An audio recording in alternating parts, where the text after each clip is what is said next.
परम पूज्य स्वामी परेशानंद जी महाराज,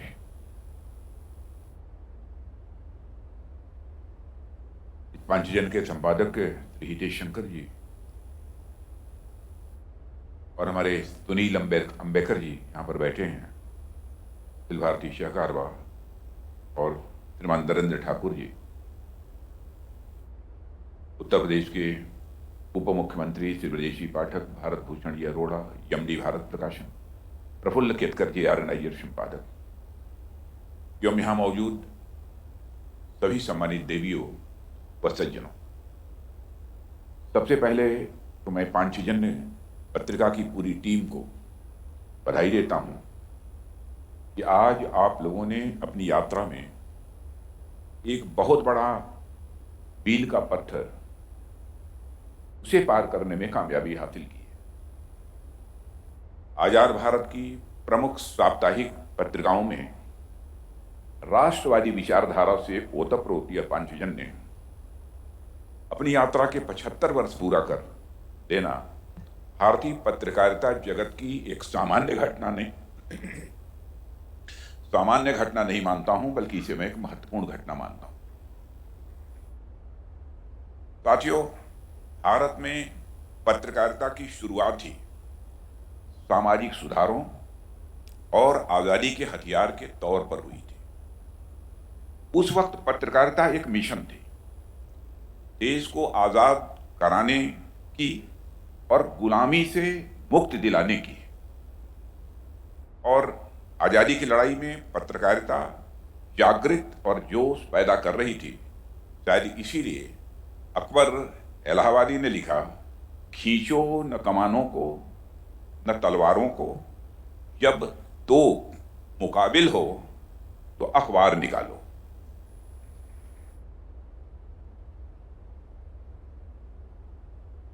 देवियों सज्जनों, अंग्रेजी शासन के दमन और शोषण के खिलाफ पत्रकारिता लामबंद हुई और कई संपादकों और पत्रकारों ने तो आजादी को के शस्त्रहीन संघर्ष में अपनी आहुतियां भी दी। मैं बहुत विस्तार में जाकर उसकी चर्चा नहीं करना चाहता। उन्होंने खतरे भी झेले हैं, यातनाएं भी सही हैं, पर वह विचलित कभी नहीं हुए। स्वाधीनता की अग्नि में तपकर भारत में यह पत्रकारिता फली है, फूली है। पत्रकारिता अपने चिरंतन मूल्यों में बुद्धिमान समाज की सबसे उद्देश्यपरक यह शक्ति है। मैं ऐसा मानता हूं। कभी वह अंग्रेजों के दमनकारी ताकत के खिलाफ लड़ती थी, तो कभी उसने आपातकाल की निरंकुशता और तानाशाही के खिलाफ संघर्ष किया है, तो कभी वह सत्ता की ताकत के दुरुपयोग को रोकने का स्वर बुझाती है, कभी वह किसी विचार का प्रसार भी कर सकती है, तो कभी वह किसी विचार का निषेध भी। यही उन्नत होते हमारे लोकतांत्रिक समाज का प्राण है। और पत्रकारिता कला, विलास या मनोरंजन नहीं है। इस सच्चाई को भी हमको समझना चाहिए। यह कर्तव्यनिष्ठ, उद्देश्यपरक राष्ट्र निर्माण का एक साधन है। साथियों, प्रकृति से हम दो प्रकार के तत्वों से घिरे हुए हैं। एक है बहुमूल्य और दूसरा है अमूल्य। बहुमूल्य शब्द यह अर्थशास्त्र से आता है।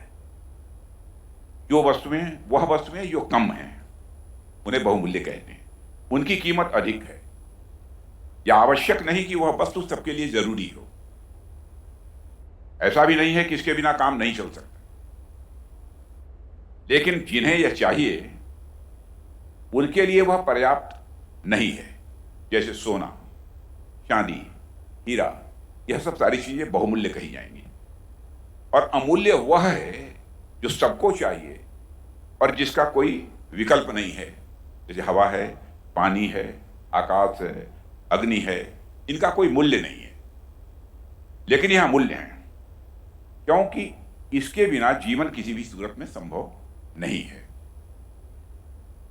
साथियों, पत्रकारिता को मैं अमूल्य वर्ग का तत्व मानता हूं, प्राण वायु जैसा। पत्रकारिता सभ्य मानव जीवन की प्राणवायु है और लोकतंत्र से पहले भी समाज में पत्रकारिता जैसे दायित्व निभाने वाली कलाएं, दक्षताएं और व्यवस्थाएं थीं।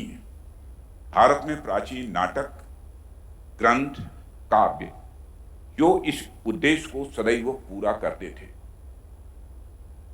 आजादी के से पहले पत्रकारिता के 3 चेहरे थे।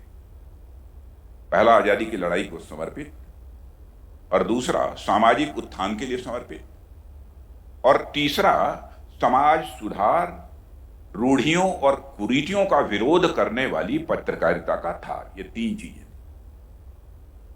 तीनों को आजादी का महाभाव जोड़ता है। इन्हीं तीनों घटनाओं का संगम हमें भारतीय पत्रकारिता के इतिहास में मिलता है। आजादी के बाद पत्रकारिता लोकतंत्र के प्रहरी के तौर पर अपनी भूमिका निभाती रही है। और साथियों, 19वीं शताब्दी राष्ट्रीय नवजागरण के जनमत के अंकुरण का समय था, वह कालखंड था। इस दौर में पत्रकारिता का तेजी से विकास हुआ और पत्रकारिता ने सिर्फ सामाजिक चेतना ही नहीं बल्कि समाज के विभिन्न आयामों में जागरूकता फैलाने का भी काम किया था। बहुत ही महत्वपूर्ण भूमिका निभाई थी। राजा राम मोहन राय, जिन्हें भारतीय पत्रकारिता का जनक माना जाता है, वे मूलतः समाज सुधारक थे। उनकी प्रेरणा से 3 प्रमुख अखबार निकले। आप सब यहां प्रबुद्ध जन बैठे हैं, आप सबको जानकारी होगी। पहला था संवाद कौमुदी, यह बंगला में था, 1821 में यह निकला। दूसरा था मिरातुल अखबार, यह फारसी है, 1822 में निकला। तीसरा ब्रह्मनिकल मैगजीन, अंग्रेजी में थी, वह भी 1821 में ही निकली थी। और इस दौर की हिंदी पत्रकारिता ने न केवल सामाजिक और धार्मिक कुरीतियों के खिलाफ जनमानस में जागरूकता फैलाई बल्कि ब्रिटिश सत्ता के विरुद्ध मुक्त की मानसिकता को तैयार करने में भी यह बहुत ही प्रभावी बनी, बहुत सहायक बनी। और मित्रों, स्वतंत्र भारत में पत्रकारिता को संविधान का चौथा स्तंभ कहा जाने लगा, इसलिए कि वह जनता की आवाज को अपनी अभिव्यक्ति का आधार बनाकर समाज और समय के सच को निरंतर उजागर करती थी। पत्रकारिता विधायिका, कार्यपालिका, न्यायपालिका के बीच एक सेवा सेतु बन गई। यह पत्रकारिता जो हमारे लोकतंत्र को गतिशील बनाती थी, और उसे तीसरी आंख भी कहा गया। जब शिव की तीसरी आंख खुलती है तो क्या होता है, ये मुझे बताने की जरूरत नहीं है। जब शिव की तीसरी आंख खुलती है तो वीरेश्वर जी विनाशी होता है, लेकिन पत्रकारिता की तीसरी आंख खुलने पर नए समाज का सृजन होता है। और आजादी के बाद दूसरे दशक तक लगता था कि पत्रकारिता समाज का सजग प्रहरी, समाज बदलने और नया समतावादी तथा न्याय आधारित समाज बनाने का एक माध्यम है।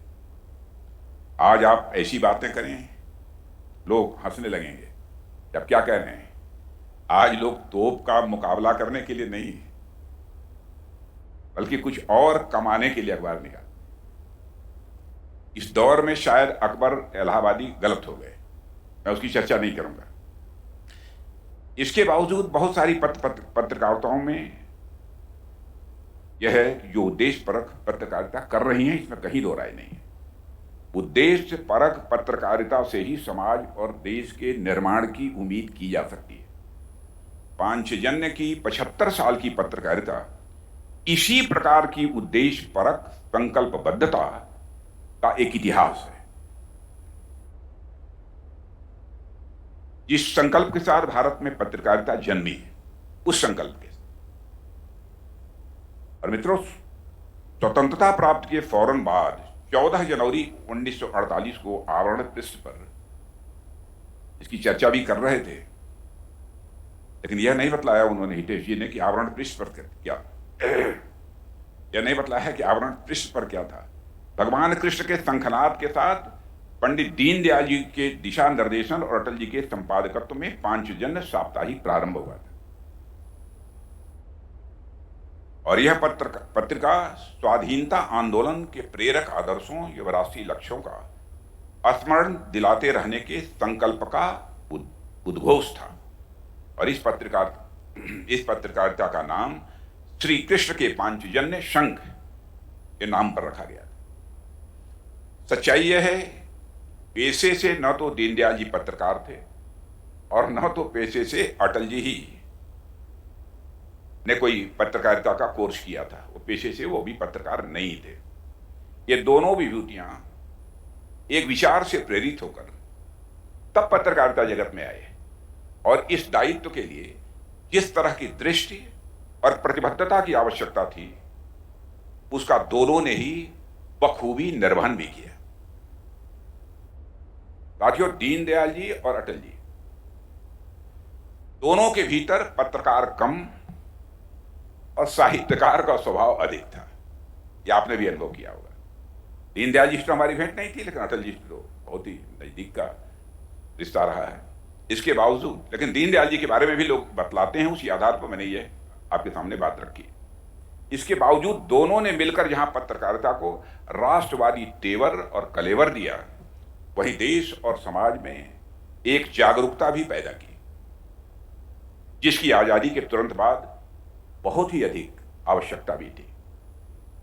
साथियों, पांचजन्य की शुरुआत उस दौर में हुई जब देश तो आजाद हो चुका था, मगर जिन हाथों में देश की बागडोर थी, उनकी जो वैचारिक दिशा थी, क्षमा कीजिएगा उनमें से कोई बैठे हों तो, वह भारतीय मूल्यों और आवश्यकताओं के अनुरूप नहीं थी।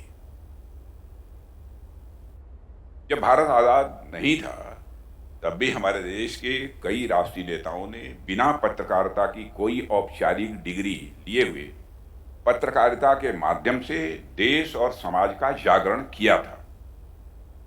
इस इतिहास से भी आप सभी अच्छी तरह परिचित हैं। इस तरह से पत्रकारों की लिस्ट बहुत ही लंबी है, जिनमें पंडित मदन मोहन मालवीय, महात्मा गांधी, बाल गंगाधर तिलक, लाला लाजपत राय, सरदार भगत सिंह, गणेश शंकर विद्यार्थी, विनोबा भावे और यहां तक कि बापू जी भी।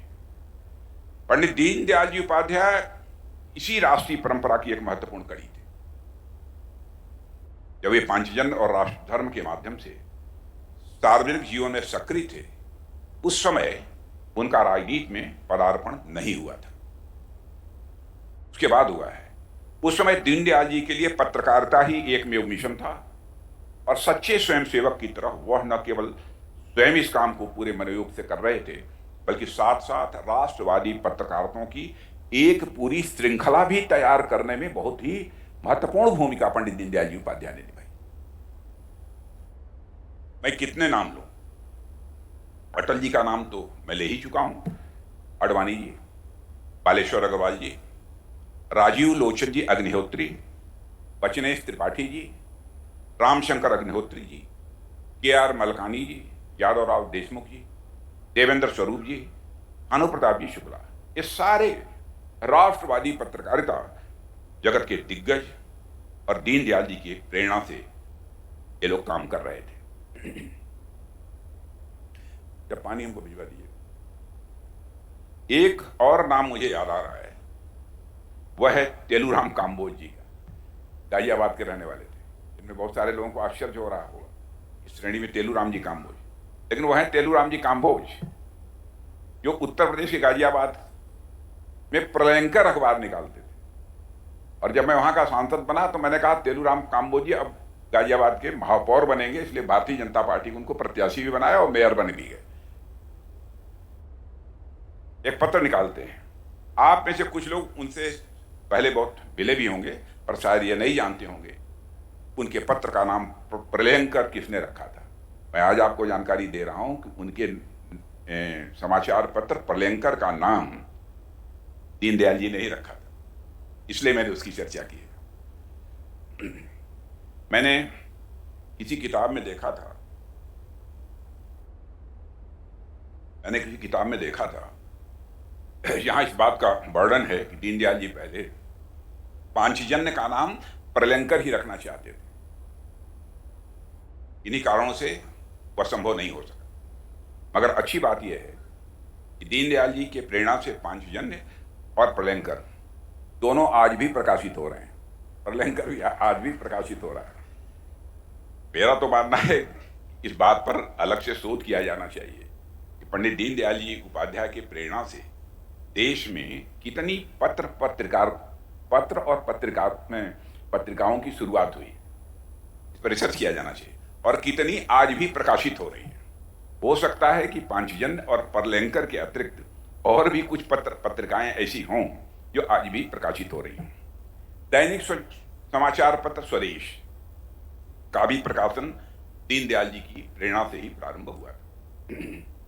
भारतीय इतिहास में साथियों बहुत कम ऐसे लोग हैं जो प्रकाशक और पत्रकार दोनों भूमिकाओं में खरे उतरे। ऐसी संख्या बहुत कम है। दीनदयाल जी की गिनती ऐसे ही महापुरुषों में होती है। पांचजन्य की शुरुआती दिनों में क्या क्या समस्याएं नहीं आती थी उसकी आप सहज रूप से कल्पना कर सकते हैं। संसाधनों के अभाव से लेकर शासन सत्ता का पूरा उसमें विरोध भी झेलना पड़ता था। दीनदयाल जी और अटल जी संपादन, प्रूफ रीडिंग, प्रकाशन से लेकर कई बार प्रकाशित सामग्री का बंडल खुद साइकिल पर लेकर वह हाकरों तक पहुंचाने जाते थे। यह स्थिति थी। कार्य के प्रति यह निष्ठा, कार्य के प्रति यह समर्पण, कार्य के प्रति यह लगन अपने आप में अनपैरेलल है, अतुलनीय है। और केवल अतुलनीय ही नहीं है बल्कि मैं कहना चाहता हूं यह अनुकरणीय है। साथियों, उस समय सत्ता में बैठे हुक्मरानों की टेढ़ी नजर हमेशा पांचजन्य पर सबसे पहले पड़ती थी। और वही पांचजन्य को शुरू हुए महीना भर भी नहीं समाप्त हुआ था कि बापू की हत्या से मुझे वातावरण का फायदा उठाते हुए तत्कालीन कांग्रेस सरकार ने इसके प्रकाशन पर रोक लगा दी थी। फिर कोर्ट में जाकर तब थोड़ी राहत मिली, तो बामुश्किल से कुछ महीने प्रकाशन चला, फिर बाद में रोक दिया गया। पांचजन्य पर बार बार लगाई जा रही जबरदस्ती की रोक न केवल राष्ट्रवादी पत्रकारिता पर हमला था बल्कि अभिव्यक्ति की स्वतंत्रता का भी पूरा हनन था। यह मेरी मान्यता। जब 26 जनवरी 1950 को भारतीय संविधान लागू किया गया तो आर्टिकल 19 में हर भारतीय नागरिक की अभिव्यक्ति की स्वतंत्रता हमारे संविधान निर्माताओं ने सुनिश्चित की। मगर राष्ट्रवादी विचारधारा को कुचलने के लिए जल्द ही तत्कालीन शासकों ने भारतीय संविधान में संशोधन करते हुए उस पर पाबंदियां भी लगा दी। और साथियों, लोकतंत्र की मजबूती के लिए जहां विधायिका, कार्यपालिका और न्यायपालिका के बीच सेपरेशन ऑफ पावर का सिद्धांत लागू किया जाता है, वहीं मीडिया, जिसे लोकतंत्र का चौथा स्तंभ कहा जाता है, उसकी स्वतंत्रता और अभिव्यक्ति की स्वतंत्रता भी लोकतंत्र की मजबूती के लिए जरूरी ही नहीं है, बेहद जरूरी है। हमारे संविधान निर्माताओं ने आर्टिकल 19 के माध्यम से यह इंश्योर भी किया था, यह सुनिश्चित भी किया था। फिर ऐसा क्या हुआ कि 1951 में, यानी एक साल बाद ही उस संविधान में संशोधन करने की नौबत आ गई, जिसे दुनिया का सबसे उत्तम संविधान माना गया। और आज जो है प्रेस का गला घोटने की बात की जाती है। कारण बहुत साफ था। उस समय की जो सरकार थी उसने पूरे देश पर एक छत्र राज कर रही थी। उसे विरोध सुनना गवारा नहीं था। लोकतंत्र में विरोध का अधिकार हर व्यक्ति को है, और कांग्रेस किसी भी किस्म की आलोचना को दबाने के लिए इतनी उतावली थी, उसने संविधान को ही बदल डाला। मैं दो पत्रिकाओं का यहां नाम लेना चाहूंगा। एक थी क्रॉस रोड्स, जो वामपंथी विचार से प्रेरित थी और मद्रास से निकलती थी, और दूसरी थी इसी विचार परिवार की एक मैगजीन ऑर्गेनाइजर। ये दोनों ही पत्रिकाएं कांग्रेस को इतनी खटकती थी, इतनी नागवार ये गुजरती थी कि इन पर भी प्रतिबंध लगा दिए गए। अगर जब कोर्ट ने फैसले उलट दिए तो उसके बाद संविधान में संशोधन करने का मन बना लिया और संविधान में संशोधन कर डाला। संविधान में पहले संशोधन को पारित करने के लिए कई दिनों तक बहस चली और सदन में कांग्रेस का बहुमत था, इसलिए बिल तो पारित होना ही था। मगर जो बहस इस बिल पर सदन में हुई, उस दौरान डॉक्टर श्यामा प्रसाद मुखर्जी ने अभिव्यक्ति की स्वतंत्रता पर जो जोरदार बहस की है, वह आज भी उतनी ही प्रासंगिक है जितनी 1950 के दशक में। साथियों, मैं मानता हूं कि आजाद भारत में अभिव्यक्ति की स्वतंत्रता को लेकर जिस तरह की वकालत डॉक्टर श्यामा प्रसाद मुखर्जी ने की है, वह अपने आप में बेमिसाल है। के बारे में हर भारतीय को जानना चाहिए और समझना भी चाहिए। मेरी दृष्टि में आजाद भारत में फ्रीडम ऑफ स्पीच और फ्रीडम ऑफ एक्सप्रेशन के सबसे बड़े पैरोकार डॉक्टर श्यामा प्रसाद मुखर्जी, और आज देश में अभिव्यक्ति की स्वतंत्रता को लेकर फिर से एक बहस छिड़ी हुई है। मजे की बात यह है कि जो लोग आज मीडिया की स्वतंत्रता का हनन का आरोप लगाते हैं, वो भूल जाते हैं, चाहे अटल जी रहे हों या आज की मोदी जी की सरकार हो, उन्होंने कभी भी किसी मीडिया हाउस पर न तो कोई रोक लगाई और न ही किसी पर प्रतिबंध लगाया। जबकि कांग्रेस की सरकार ने तो संविधान संशोधन तक कर डाला। जो लोग कांच के घरों में बैठे रहते हैं, उन्हें दूसरों पर पत्थर नहीं फेंकना चाहिए, मेरा विनम्र सुझाव है। कांग्रेस पार्टी का पूरा इतिहास इस तरह की स्वतंत्रता हनन करने की घटनाओं से भरा पड़ा है। क्षमा करिएगा, मैंने कुछ कटु बोला है। साथियों, पांचजन्य की यात्रा साधनों के अभाव और सरकारी प्रकोपों के विरुद्ध राष्ट्रीय चेतना की जिजीविषा और संघर्ष की एक प्रेरणादायी गाथा है। पांचजन्य राष्ट्रीयता का प्रहरी, सांस्कृतिक चेतना का अग्रदूत और राष्ट्रीय स्वाभिमान एवं शौर्य का स्वर बना रहा। पांचजन्य की भूमिका को कम करके नहीं आंका जा सकता। लोग समझते हैं छोटा समाचार पत्र है, साप्ताहिक है, क्या इसकी कोई खास भूमिका है? लेकिन पांचजन्य के इतिहास के पन्नों को पलट कर देगी। पांचजन्य स्वाधीनता आंदोलन की मूल प्रेरणाओं से जोड़े रखने के साथ ही राष्ट्रीय पुनर्निर्माण के लिए खतरा उत्पन्न करने वाली प्रवृत्तियों एवं शक्तियों के खिलाफ लगातार चेतना पैदा करता रहा, लोगों को चेताता रहा है, सजग करता रहा है। और पांचजन्य राष्ट्रधर्म जैसी पत्रिकाओं की विश्वसनीयता बनाने के लिए दीनदयाल जी और अटल जी ने मिलकर परिश्रम किया है, क्योंकि क्रेडिबिलिटी ऐसे ही नहीं बनती है, उसके लिए बहुत कुछ करना पड़ता है, बहुत कुछ छोड़ना पड़ता है। जब मिशन की अस्पष्टता होती है तो दमन से आपको दबाया नहीं जा सकता। किसी भी ताकत के आगे न झुकना ही पत्रकारिता की यह असली ताकत है। और जब बिना कारण बताए उस समय की कांग्रेस सरकार ने पांचजन्य का प्रकाशन जब बंद कर दिया, तो दीनदयाल जी ने हिमालय का प्रकाशन किया। हिमालय पर रोक लगी तो राष्ट्रभक्त निकलने लगे। चाहे कितना भी दबाव क्यों न हो, यदि आप अपने पत्रकारिता के मिशन से दिख जाते हैं तो आपकी विश्वसनीयता स्वाभाविक रूप से संकट में पड़ जाती है। और साथियों, आज मैं देखता हूं कि तनिक भी विपरीत परिस्थिति पड़ने पर कुछ लोग अपनी धारा बदल देते हैं। ऐसे में विश्वसनीयता का संकट, क्राइसिस ऑफ क्रेडिबिलिटी, ये बट नेचुरल, स्वाभाविक है। इस चुनौती को भी हमको स्वीकार करना हो। जब देश में आपातकाल लगा तो हम सब ने देखा किस तरह एक, ज्यादा कटु हो जाएगा,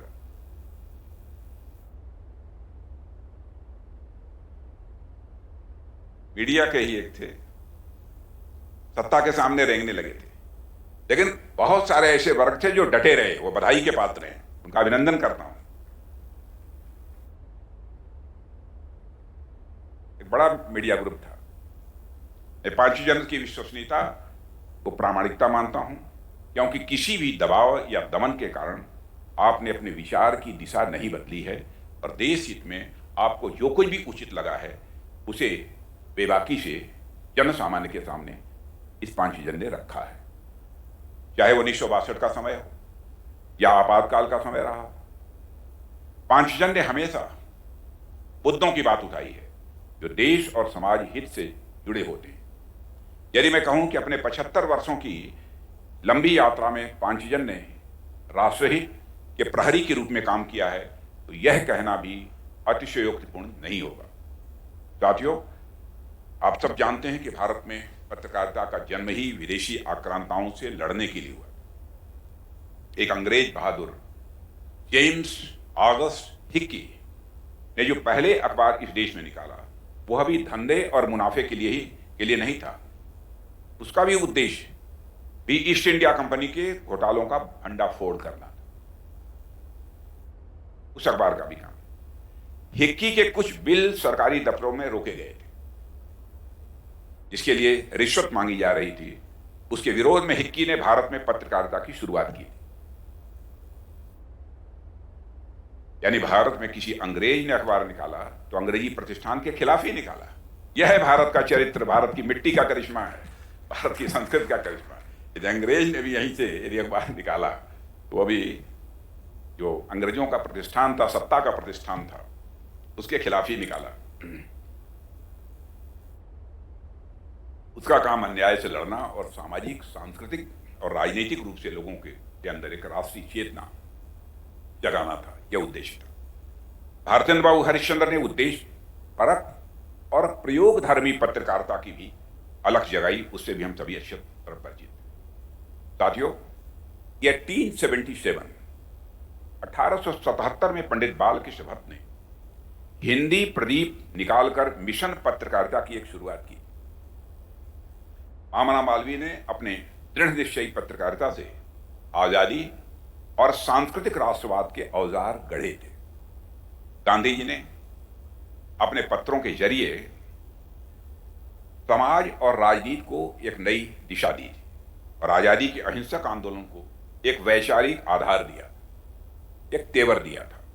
आजादी की लड़ाई में सूचना और संवाद के लिए पत्रकारिता इतना ताकतवर जरिया बना कि देश को आजाद कराने में लगे लगभग सभी नेताओं को अपने अखबार निकालने पड़े। अखबार की अहमियत इतनी बढ़ गई। अगर हम यह कहें कि हमारी स्वतंत्रता की पृष्ठभूमि पत्रों और पत्रिकाओं ने ही तैयार की तो यह कहना भी अतिशयोक्तिपूर्ण नहीं होगा। साथियों, ये सही है कि स्वतंत्रता के बाद भारत में प्रेस ने प्रहरी की भूमिका निभाई है और जनता की समस्याओं और उनकी आकांक्षाओं का प्रतिबिंब रही है। इस देश में लोकतंत्र की रक्षा करने और इसे सुदृढ़ करने के प्रमुख स्तंभों में से एक यह पत्रकारिता रही है। आज मीडिया का परिदृश्य हजारों पत्रिकाओं एवं समाचार पत्रों, सैकड़ों टीवी चैनलों और अनेक रेडियो स्टेशनों से भरा हुआ है। निस्संदेह हमारे पास सोशल मीडिया भी है जो इस डिजिटल युग में सूचना संप्रेषण के प्रमुख साधनों में से एक बन गई है। साथियों, मैं यह महसूस करता हूं यदि हम पत्रकार हैं तो सटीकता, निष्पक्षता, वस्तुनिष्ठता, समाचारों की उपयुक्तता और साथ ही साथ स्वतंत्रता के बुनियादी मूल्यों का पालन करना चाहिए ही, और बहुत हमारे पत्रकार मित्र करते भी हैं। अपने प्रतिद्वंदियों अथवा प्रतिस्पर्धियों को हराने की होड़ में अथवा हम जिसको नहीं चाहते हैं उसकी जड़ काटने के चक्कर में गलत खबरें किसी के द्वारा नहीं दी जानी चाहिए। अंतिम बात मैंने कुछ जानबूझकर कही है, होता है। साथियों, यह भी एक सुखद संयोग है। जहां पांचजन्य आज अपने अमृत काल में प्रवेश कर रहा है, वहीं भारत भी आजादी का अमृत महोत्सव मना रहा है और भारत भी अमृत काल में प्रवेश करने जा रहा है। यह संयोग देखिए, इसलिए हम यह कह सकते हैं कि आज जहां हम राष्ट्रवादी पत्रकारिता का जहां उत्सव मना रहे हैं, वहीं पर हम भारत की स्वतंत्रता के अमृत काल को भी समृद्ध कर रहे हैं।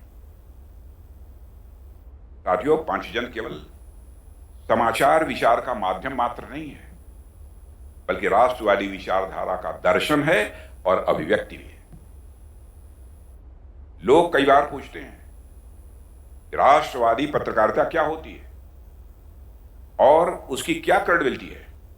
ऐसे लोगों को मैं कहना चाहूंगा, उन्हें दीनदयाल जी द्वारा पांचजन्य में लिखे गए विचार वीथी स्तंभ और ऑर्गेनाइजर में लिखे गए पॉलिटिकल डायरी कॉलम को जरूर एक बार पढ़ लेना चाहिए।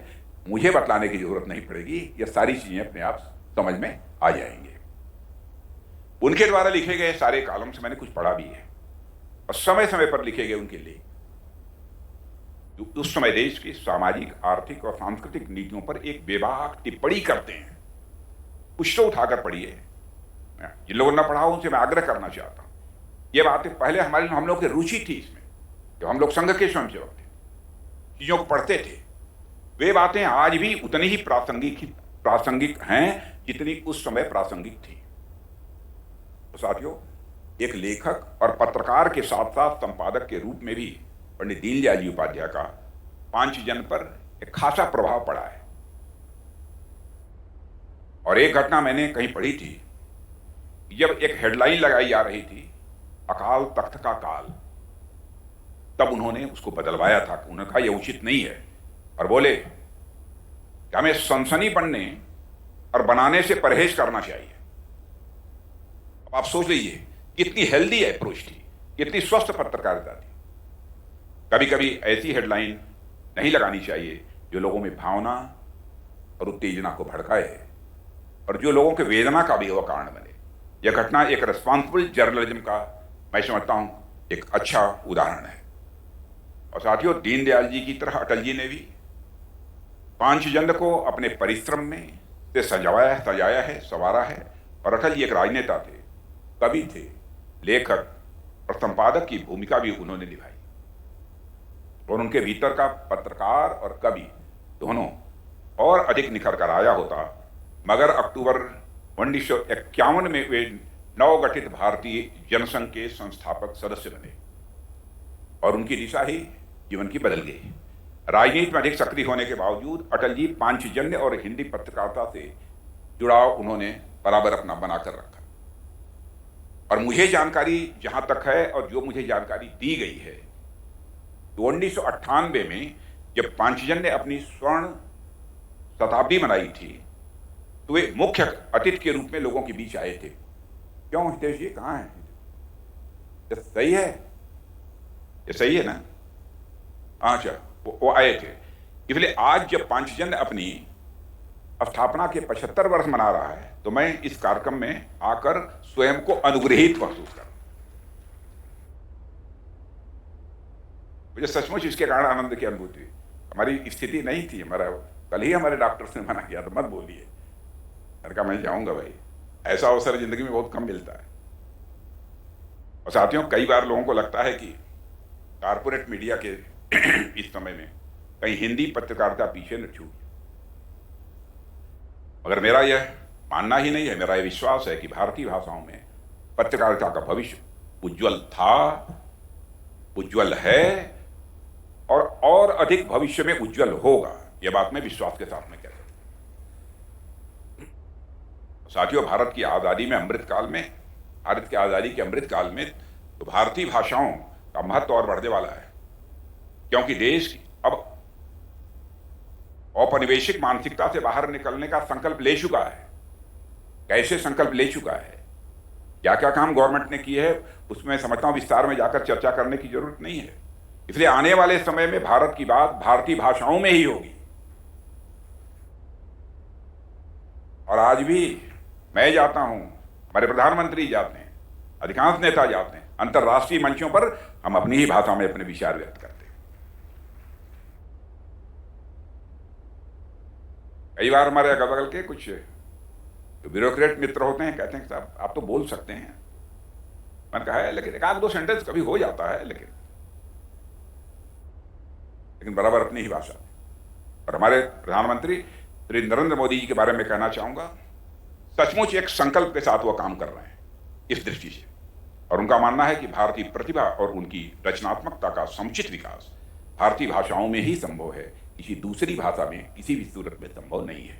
आप कल्पना करें कि जब भारतवासी अपनी उन मातृभाषाओं में विचार करेंगे, जब इस भाषा में वो श्वास लेते हैं तो देश की रचनात्मक शक्ति में कितनी वृद्धि होगी, इसकी सहज ही कल्पना की जा सकती है। और साथियों, आज नई शिक्षा नीति के माध्यम से अभी इंजीनियरिंग और मेडिकल की पढ़ाई भी हिंदी में हो रही है, शुरू हो गई है।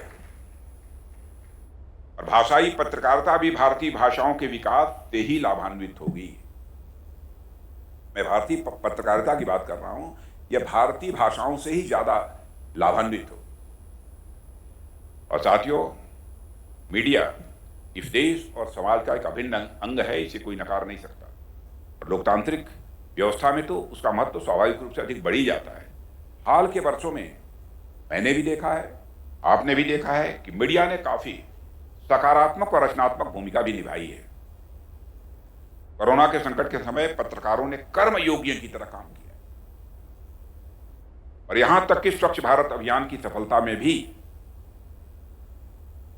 और उनकी भी बहुत ही महत्वपूर्ण भूमिका रही है। इसी तरह आज देश में डिजिटल पेमेंट्स के बारे में जागरूकता बढ़ाने में हमारे मीडिया की जैसी भूमिका रही है, उसकी मैं भूरी भूरी प्रशंसा करता हूं और उसके लिए मैं मीडिया जगत को अपनी तरफ से बधाई भी देता हूं। और साथियों, आज जब हमारा देश अमृतकाल के दौरान एक आत्मनिर्भर और स्वाभिमानी भारत की दिशा में काफी आगे बढ़ चुका है, मीडिया को इस दिशा में भी सहयोग करने की जरूरत है। मैं ये नहीं कहता कि मीडिया को आलोचना नहीं करनी चाहिए, मगर जहां देश हित का सवाल हो वहां आलोचना के लिए आलोचना ठीक नहीं है। समालोचना होनी चाहिए, कोई हर्ज नहीं, लेकिन जब देश हित हो तो उसमें विशेष सावधानी बरतने की जरूरत है। और मित्रों, समाज में पत्रकार का भी वही स्थान है जो एक शिक्षक का होता है। फिर से दोहराना चाहता हूं, समाज में पत्रकार का वही स्थान है जो एक शिक्षक का होता है। जो समाचार के साथ छेड़छाड़ करता है, मैं यह मानता हूं वह किसी भी सूरत में पत्रकार नहीं हो सकता है। समाचार चयन में पक्षपात नहीं होना चाहिए, ये सभी बात कहते हैं। पांचजन में कई बार अपने लेखों में दीनदयाल जी सरकार की आलोचना करते थे, मगर उनके मन में किसी के प्रति अपमान का भाव, कटुता का भाव कभी नहीं था। राष्ट्र हित को ध्यान में रखते हुए अपनी बात मजबूती से रखना ही यही स्वस्थ पत्रकारिता है। और साथियों, आज जब भारत आत्मनिर्भर होने की दिशा में आगे बढ़ रहा है तो उसकी आधारशिला देश की आंतरिक और बाह्य सुरक्षा की मजबूती पर तैयार होती है। और मैं रक्षा मंत्री होने के नाते आपको बतलाना चाहता हूं, भारत रक्षा क्षेत्र में भी आत्मनिर्भर हो रहा है। पहले जितना एक्सपोर्ट होता था उसका 8 गुना एक्सपोर्ट होने लगा अब, और आगामी 2-3 वर्षों में मैं समझता हूं शायद 14 to 15 टाइम्स, 14 से लेकर 15 गुना अधिक हो जाएगा। और रक्षा मंत्री होने के नाते मैं भरोसा देना चाहता हूं कि हमारे प्रधानमंत्री मोदी जी के नेतृत्व में भारत उस दिशा में तेजी से आगे बढ़ चला है जिसकी कल्पना 75 साल पहले पंडित दीनदयाल जी उपाध्याय, डॉक्टर श्याम प्रसाद मुखर्जी ने और अटल जी जैसी महान विभूतियों ने की थी। उस दिशा में आगे बढ़ चला है। इस देश को खाद्यान्न मामले में आत्मनिर्भर बनाना, रक्षा की जरूरतों को पूर्ति के मामले में आत्मनिर्भर कराना, रक्षा सामग्रियों के मामले में आत्मनिर्भर बनाना, और यहां तक कि भारत को एक परमाणु शक्ति बनाने का सपना तो दीनदयाल जी का ही सपना था, जिसके बारे में उन्होंने अनेक अवसरों पर पांचजन्य में लिखा है। और साथियों, आज हमारे सामने अवसर है, क्षमता भी है और संकल्प भी है कि हम भारत को पुनः विश्व गुरु के पद पर आसीन करें। मैं विश्व गुरु की बात जब मैं करता हूं तो लोग कुछ एग्जैगरेशन समझते हैं, यह अतिशयोक्ति है। करेंगे हम स्थान, उस स्थान को हम प्राप्त करेंगे, हम तो पूरी तरह से आश्वस्त हैं। अरे अद्भुत है भारत, भारत दुनिया का इकलौता देश है। इतने बड़े मन के लोग यहां के हैं। भारत की सीमा में रहने वाले लोगों को ही अपने परिवार का सदस्य नहीं माना, बल्कि पूरे विश्व की धरा पर रहने वाले लोगों को अपने परिवार का सदस्य मानते हुए वसुधैव कुटुंबकम का संदेश सारी दुनिया को किसी एक देश से गया है तो हमारे और आपके देश भारत से गया है, और दुनिया किसी देश से नहीं गया है। इतना बड़ा मन है। यत् पिंडे तत् ब्रह्मांडे, जो पिंड में है वही ब्रह्मांड में है, जो जड़ में है वही चेतन में है, जो सूक्ष्म में है वही विवर्त में है, जो मेरे में है वही तेरे में है। यह है भारत। और पांचजन्य की भी आधारशिला इसी पर रखी गई थी। पांचजन्य की भी आधारशिला इसी पर रखी गई थी। और अमृतकाल उस संकल्प की सिद्धि का अवसर है। हमें अब उसी दिशा में आगे बढ़ने की जरूरत है। आज इस अवसर पर इससे अधिक कुछ न कहते हुए पांचजन्य के संपादक मंडल, संपादक जी कहां बैठे हैं? दिखाई नहीं दे रहे। यही हाल होती है हम लोगों के यहाँ, जो बहुत कुछ करते हैं दिखाई नहीं देते हैं। तो हमारे पांचजन्य के संपादक मंडल और पूरे प्रकाशन समूह को अपनी इस मकर संक्रांति के अवसर पर हार्दिक शुभकामनाएं देता हूं, और इसी विनम्र निवेदन के साथ अपना निवेदन भी